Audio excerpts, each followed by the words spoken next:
Thanks for staying with us. It's Thursday and we love to talk about family, relationships, and life in general. And it's a topic that caught our attention. We just thought it was interesting to have a conversation about it. You can call us on the numbers on your screen, 08127053687, 09139076948. You can also tweet to us at TVC Connect. Please hashtag your view TVC so we can read your tweets. So, what's the topic for today? How come good fathers don't make good husbands or loving husbands? Or how come good mothers don't make desirable wives? So, you know, there's this picture of what a mother is. Somebody who is a mother indeed. And there's this persona people expect them to have. But people love them, society admires them, celebrates them of how great they are. But if we look at the other side of that coin, are they desirable? Are they great wives? Are they great husbands? You're a fantastic father, but are you good to your woman? How does a man or a woman balance it to ensure that as great as father as I am or a mother, my spouse feels the same way? And as you age, because when you're younger, it's easier.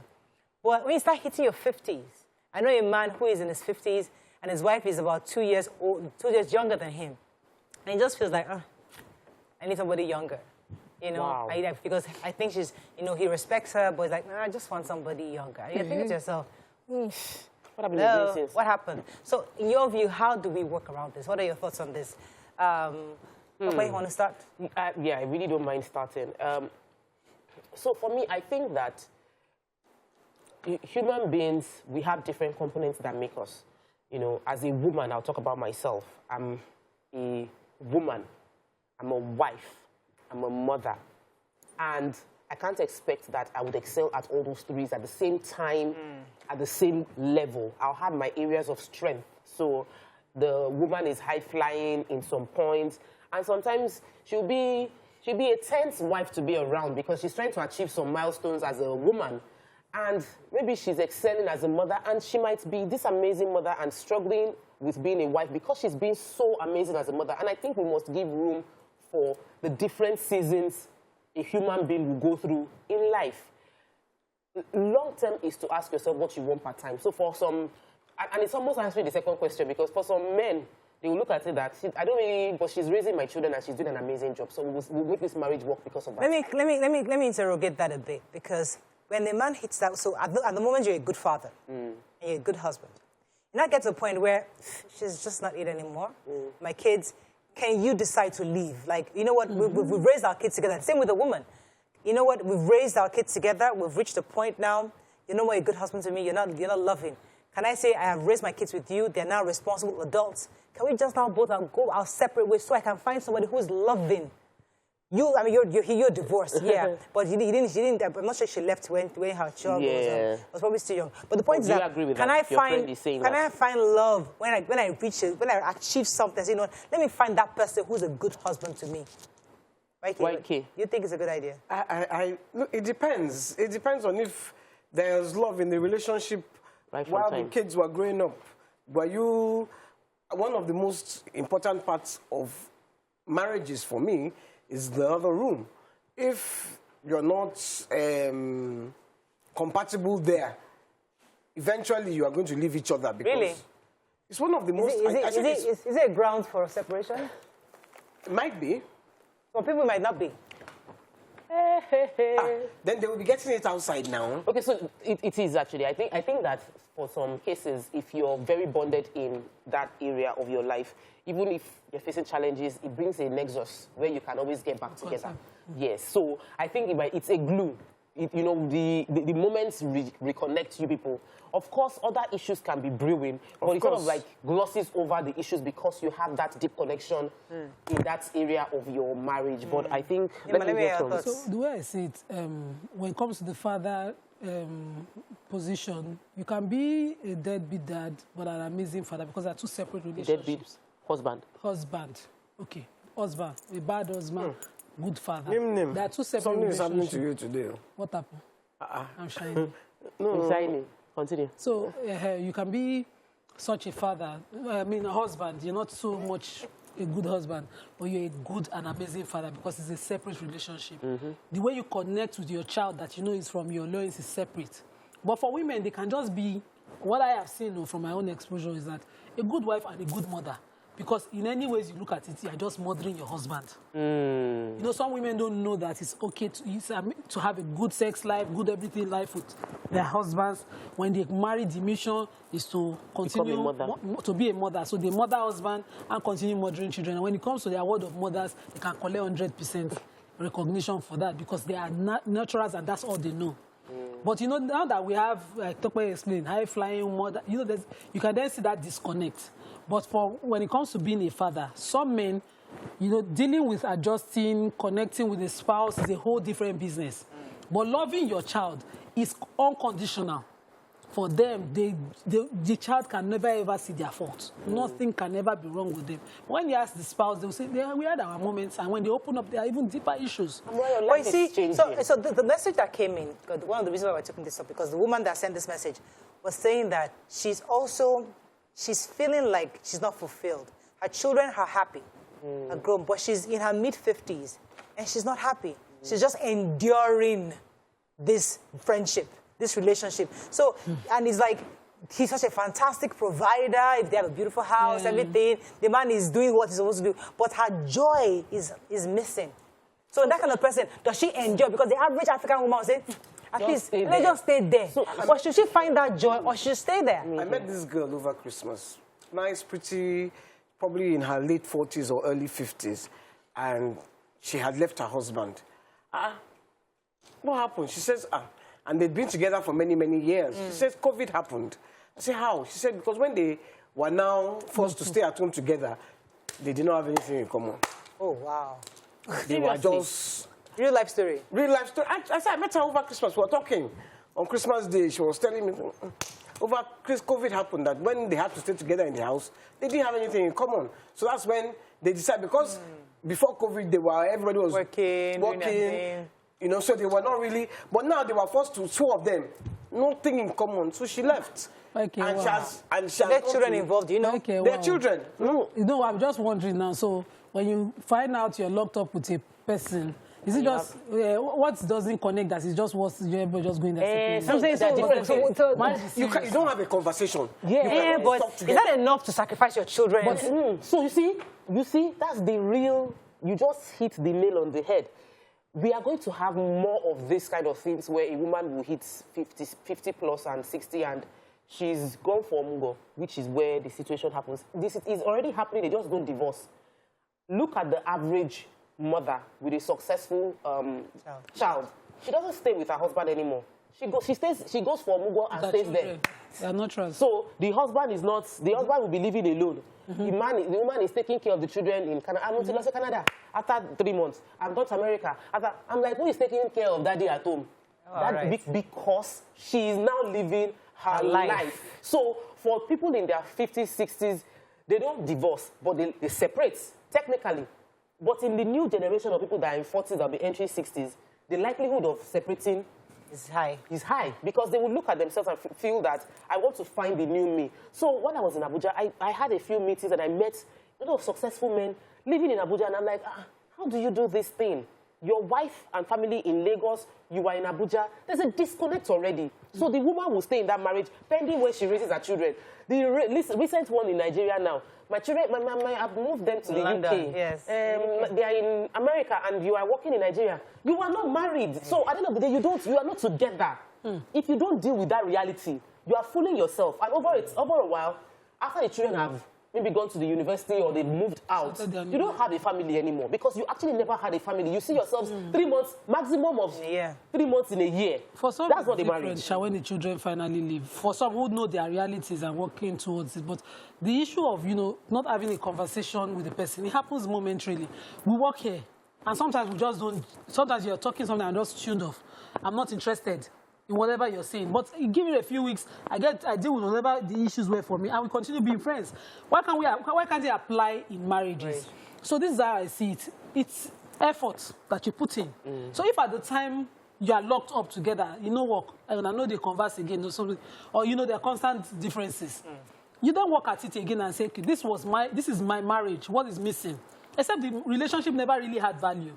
because I don't want to understand. I just cannot comprehend, you know, how COVID. It was a news. It was happening. People were discussing. Your mindset is different. When I had COVID, die dear person. No, okay, when I had COVID, we had issues. Let me go on a quick break. When we come back, because there could be everybody wants that convenience. Let's stay with us. We'll be right back.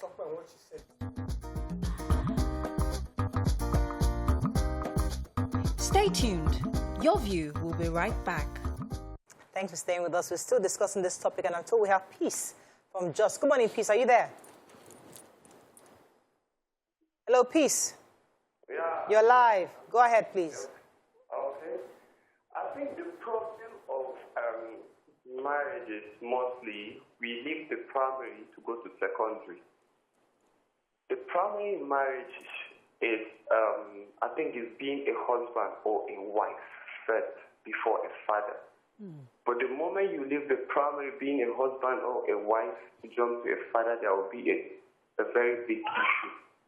So I think the mistake people are making in marriages now is that they tend to leave the primary to go to secondary. If the foundation is faulty, if I would say if the foundation is faulty, what can the righteous do? So I think if you seek to be a husband or a wife, being a father is not going to be a problem. So that's my contribution. All right, thank you, Peace. I don't want to gloss over what Tokwe said earlier, which I think is very crucial. Okay, I wanted to talk on what Tokwe said, because she's saying that when you're here and your family is there and you think you have a marriage, but I disagree, because some marriages actually work that way. Yes. If you send your wife abroad because you want them to have a better quality life, and you are doing the work and you're sending them the money, and you go there, I think that 3 months in a year. Yeah. Okay. So in that situation, absence makes the heart grow fonder. I have heard, and I will go by my own situation with my partner. We don't stay together, but when I'm getting ready to go to him at weekends now, hey, you will think that I'm going on honeymoon because I'm excited. Every time is a honeymoon. Do you understand? Every time is a honeymoon. So that's why I disagree that. Sometimes let me living give in the same house. Let me give you this story. You are inside each other's throats and you are. Yeah, let me give you this story. My brother told me about a story about somebody. He knows the husband in Nigeria, right? So he went to England because he lives in the US. He went to England to go and do something. I said, "I'll give your wife this." He said that when the wife showed up to where he was at the restaurant where they were supposed to meet, so he can give her the stuff. He said, "Mariah, when I saw what she was wearing already, I already knew this one has gone. It's not about, I could judge her from the way she was dressed, how she was talking. This is somebody's wife, my friend's wife in Nigeria, that she didn't even care that this is my husband's friend. She came and it was clear that this girl she's dating, she's going out, she's free. So maybe when she knows her husband is coming, she dresses up nicely and is looking nice and conservative. But once she's the one hustling, doing the thing, taking up the kids by herself, she flies. She does what she wants to do. So when you now say she's now in 50s and they're not back together, there was never a marriage because she had already moved on to other things. He was there hustling for them in Nigeria. So that was she was saying, that you might look nice and okay whenever he comes around, but the reality is that they've not grown up together. In that situation, sorry, Nima, in that situation, maybe they're not compatible. Maybe there is nothing to look forward to. Maybe she's even the one that suggested, I want to go and live abroad. There are situations that don't work. Wait, 6 months. You don't see each other. There are situations you don't like see that. like what's marriage. We're talking about, we do FaceTime. Marriage is commitment. Yes. So distance or close by, it is commitment. Yes. Surely, if you will do rubbish, you will justify it. I'm not saying rubbish. No. So I'm not marriage. Wait.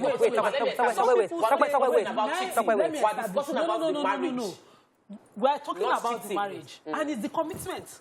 So whether you're away or you're close, you will do it. Whatever you consider that relationship to be, that you give to it. So the man who chooses, let me stay here and give you the better life abroad, is a sacrifice. And we compromise daily. That's marriage. So let me... if anything happens as a consequence of that separation, it's something that you have to allow or you disallow from happening. So if the consequence that's why you're growing apart. If the consequence means you're growing allow apart, it to happen. Because the reality is, we see every day. You are dealing with somebody in Lagos who probably gets home 11 p.m. Okay, we're chatting, we're doing FaceTime a few times. You're living your life in the UK. I have 2 friends who are in the US that when they didn't have a job while they were in the US, it was a real major. That's how we became close, because I was their consolation. They were married, but they were talking to me because they were going through a whole lot emotionally, feeling bad and depressed about the fact that they are living there and they are not having anything to do but to drive children to school and back. And they will not have that conversation with their husband. One of them's marriage is no longer in existence. I am talking about the reality of if you are a growth-minded person, you want companionship in your marriage, it doesn't exist successfully in distance. And we need to face that reality. It's not about cheating, no. I know. I'm saying faithful person. Listen, whether it's about cheating or not, they are the ones that are here together. They are not available. Whether they are even available, the wife or the husband, they are still cheating. I'm not talking about cheating. Listen, they are living together. Changing the conversation. I'm not changing the conversation. It's not listen to what I'm saying. Divorce. They are the ones that are here, that are living in each other's pockets. They still divorce. So are you saying that it's only the ones that live apart that divorce? What of the ones that live together that divorce? There are hundreds of them. So that what Nima is saying, that it's about commitment. Exactly. Distance or closeness. It's a decision responsible let me explain. It's not about living apart. There's something they call, it's a phenomenon I heard a few years back, proximity without presence. You might be close to me, but you're not present. And that happens in a lot of marriages in existence. And it is important to cultivate your marriage, like building and nurturing each other, knowing that children will go, you'll be stuck with each other, and you want to have that relationship. It takes commitment. The reason some people will get to 50s and 60s after 10, 20 years of marriage and say they're not doing anymore is because they might have proximity, but there was no presence, there was no Okay, let me stay on that for a second, Tokwe, because I didn't want to gloss over something you said earlier, which I thought was important. Now, if we look at our fathers, so somebody my father's age, you see the man and the wife are in their 60s, and the man is yelling at the woman is there, she's been coward all her life, she just accepted this is my husband, and no matter what, that's how she is. And the man has then dominated this woman her entire life. That generation, bring that now to a second generation. We are younger people now. If a 30-year-old or 40-year-old might not want to go through that, so you are growing up, and you have a husband who is also doing the same thing, bashing you, talking back at you, you don't want to be like a mother who just accepted it. So you take it when your children are small. Like my children are grown. You're now an independent thinking woman. You're saying, you know what, I don't have to take this anymore. My mother took it, I'm not going to take it. Yes, I am committed to you, but this is not working. I need some happiness. So my kids are grown now, they're mature enough to understand where we are. Let me move on. So my question is that the right approach, or should we still use our mother's approach of, regardless, stay there, because it's about the union that we see, that the children know that, look, my parents are still together. Is that a new generation thinking of saying, I want my happiness? Or must we say we must be committed? That's the conversation I want us to take, Nima. Okay, if what we're discussing here is about one person's happiness, in some marriages they allow, okay, you fly, I'll wait for you, I'll be here. This relationship must sustain. But if the relationship is, my happiness is about moving to somebody else, which is what Topo is saying, that's not what we are discussing. You know, some people just think, this marriage has served its purpose. I want this, you are the father of my children, and this relationship is about fathering my children. But now I'm done with that phase of my life. I just want to be free, fly high, or I just want to now move to somebody else so that I can have a different kind of relationship. And we're discussing two different things. But if my happiness is, okay, at this point of my life, I'd love to travel. You know, I just want to see the world, see places. This is my own reality. My dad was a globetrotter. He wanted to travel. He was a wanderlust. Wanted to see the world. And so the moment the man retired and we're done schooling, he was into us, I want to travel. He found a way, and he would save his money every time. He would go to countries that he wanted to do. And he would come back home, and he was still a father and a husband. So I don't understand how I want to be happy will now cost some other valuable relationship like a marriage and a family. I just, Okay, let me take this call from You can be happy, David. do your thing, and come back home. Let me take this call from David. Good morning, David. Are you there? Yeah, good morning. You're live. Go ahead, please. Good morning, all. Morning. Good morning. You guys have done well. Thank you. My name is David, like I already said.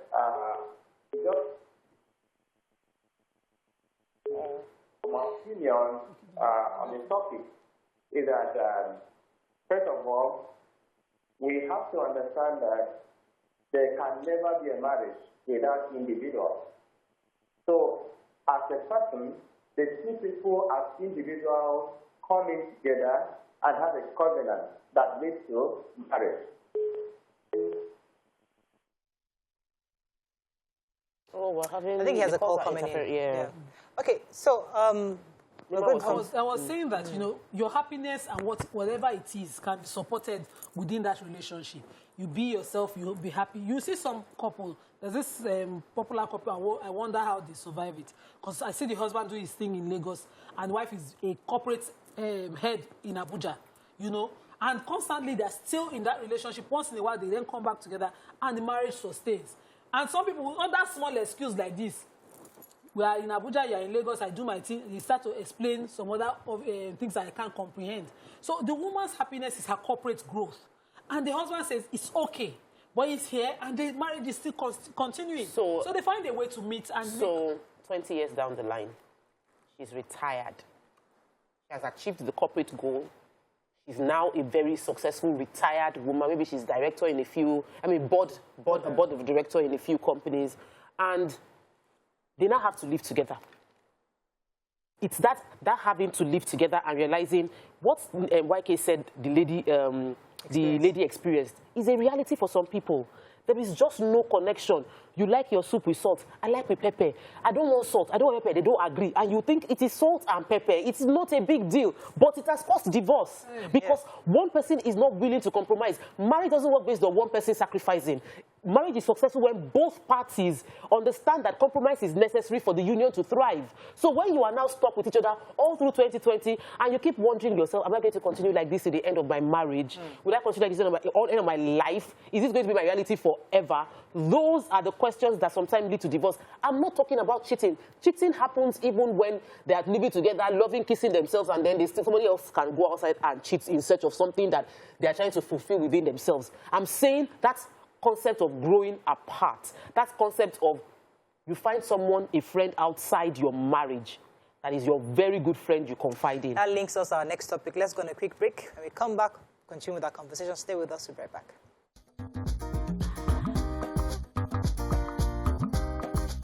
Stay tuned. Your View will be right back. Thanks for staying with us. Whenever we discuss marriage, we like to call in one of the friends of the house, Mr. Theo Akatugba. Good morning, Mr. Theo. Are you there? Good morning. Good morning. Good morning. All other beautiful ladies in the house. Thank you, sir. Have you been following the show from the beginning? Not exactly, but okay. From the point. So let me tell you where we are. So the conversation is about the fact that there are good fathers but bad husbands, good mothers or horrible wives. And we find that this happens with age. So when a couple come together, they have children, they raise kids, and they get to their 50s, it seems like they grow apart. And then the wife sometimes use the opportunity of Omugo to go and stay with the kids and abandon the man, or she has time to now be herself. The man sometimes, from 50s, begins to cheat, find somebody else who is younger. It's like they've all been living in some kind of a bubble for a while. And then we realize that each of them are very good individually to their children, but they're not great to each other. What could cause this, and how can we prevent this? Because as many women are watching and men are watching the show today, they're thinking, how do I ensure that the love we started in the beginning lasts us a lifetime? Okay.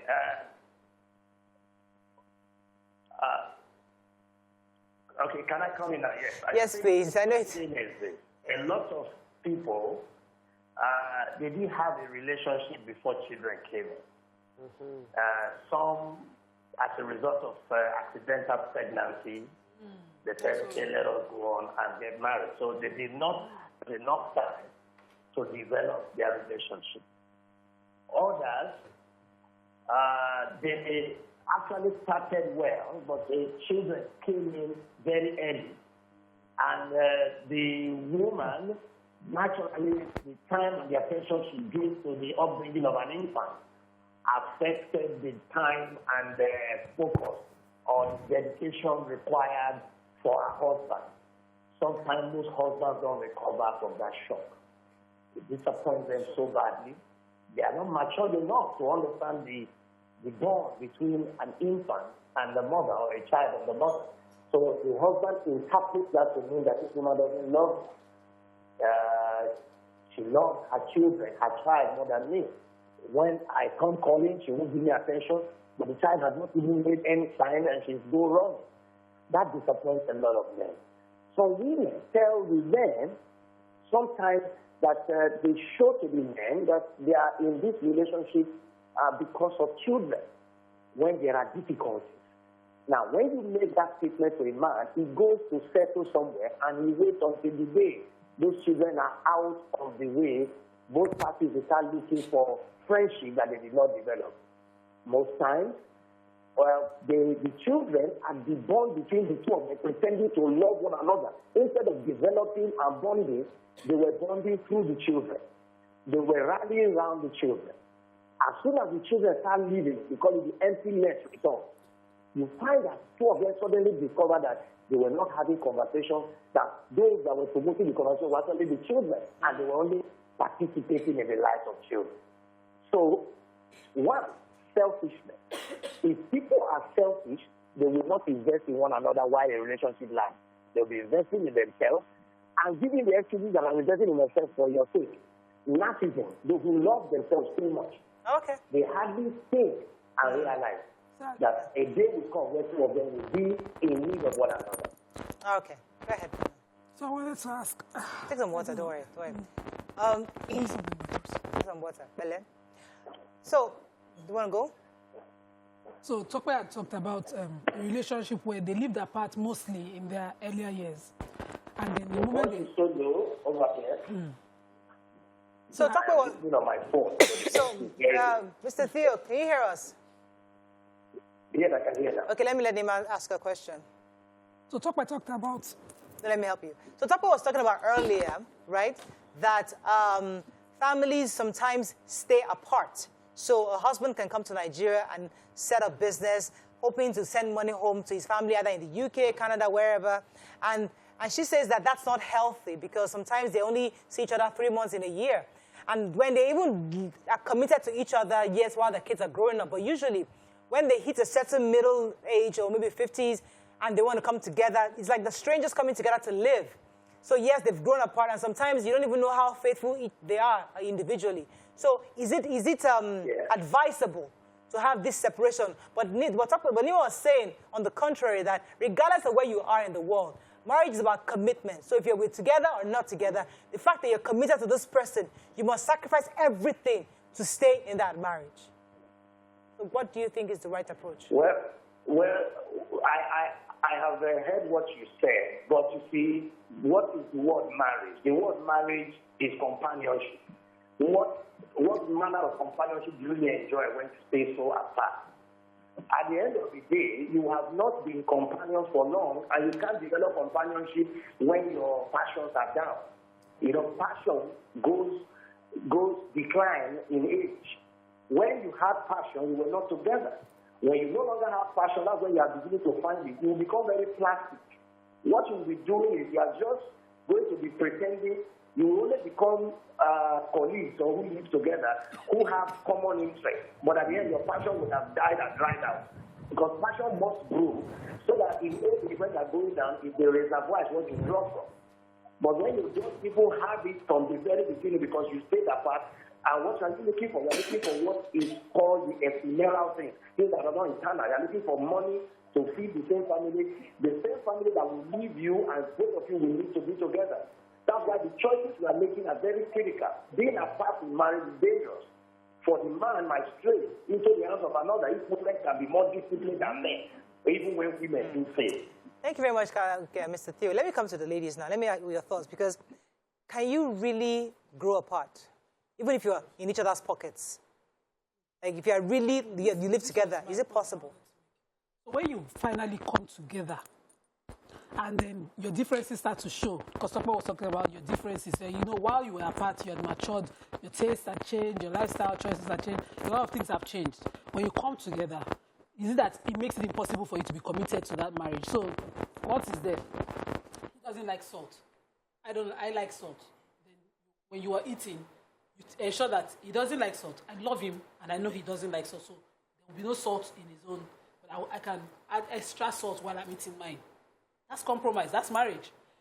But when you come together, you now say, no, because while I was away from him, and I just grew up, I stopped eating salt, and because of salt, I can't stand him, or because of toothpaste, I can't stand him. I can't understand it. Where I grew up and the kind of marriages I saw growing up, you make compromises based on your differences because you're committed to that marriage. So I loved my bitter leaves. Well, growing up, bitter leaf soup was everything. But my husband would eat it and he would purge. Because I saw my mom would say, okay, your dad doesn't eat so much of this, so we don't do so much of it. And my dad would say, no, my mom doesn't do so much of this. I simply went into marriage with that mindset. Oh, God doesn't like bitter leaf. We started cooking ugu. So anytime I wanted bitter leaf, I would make a deliberate bitter leaf soup for myself and I would just devour everything by myself. It's not a soup he would love. And sometimes he would now wander into the kitchen and say, why is this soup having 10 lives? Because it's a soup alone. And then he will take it, and then eventually we kill bitter leaf completely. Bitter leaf problem completely. Because he has now seen that extra life, see, you know, and then everyone starts to eat the same things. I think that we will go in and out of each other over if the foundation time. is right. But it's not enough to affect the foundation of any marriage. That's what we mean. And I also... Let me go on a break right here. Let us wrap up on this after the break. Stay with us, we'll be right back.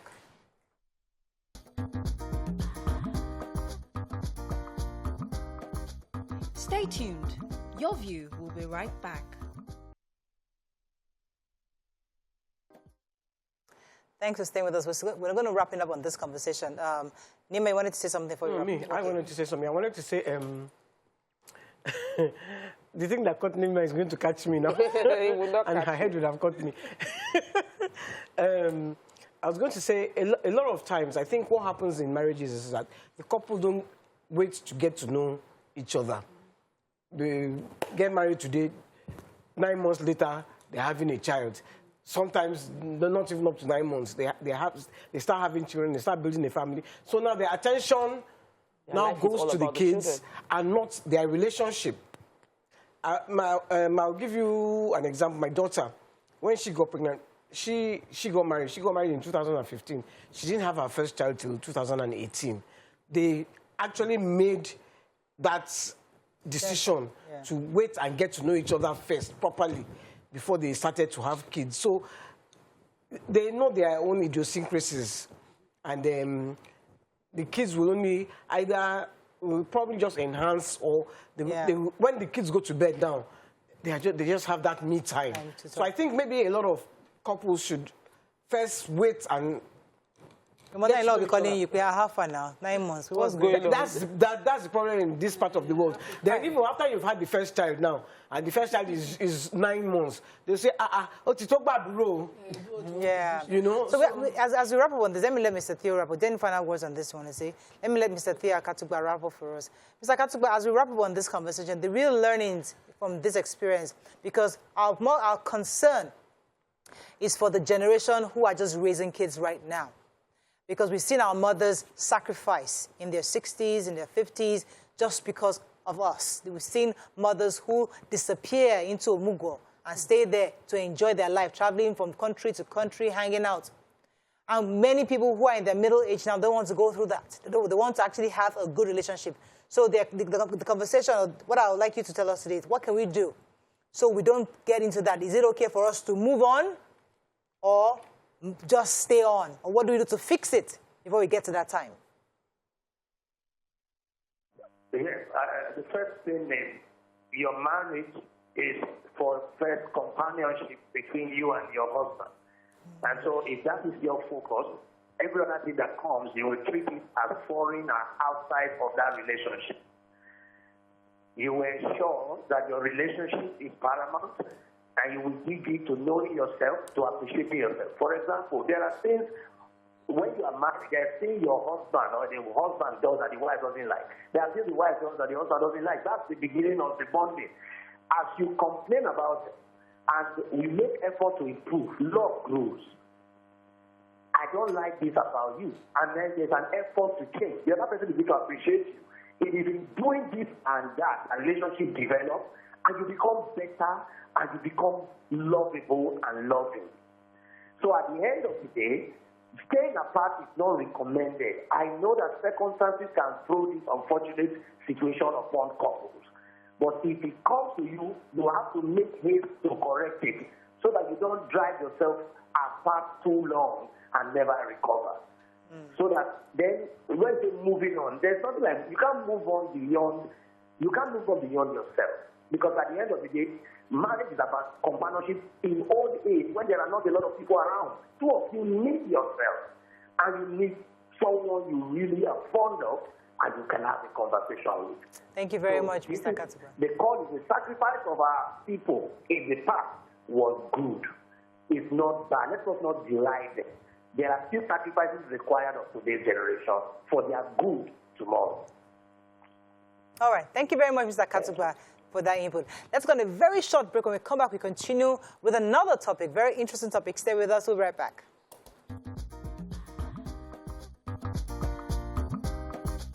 Stay tuned. Your View will be right back.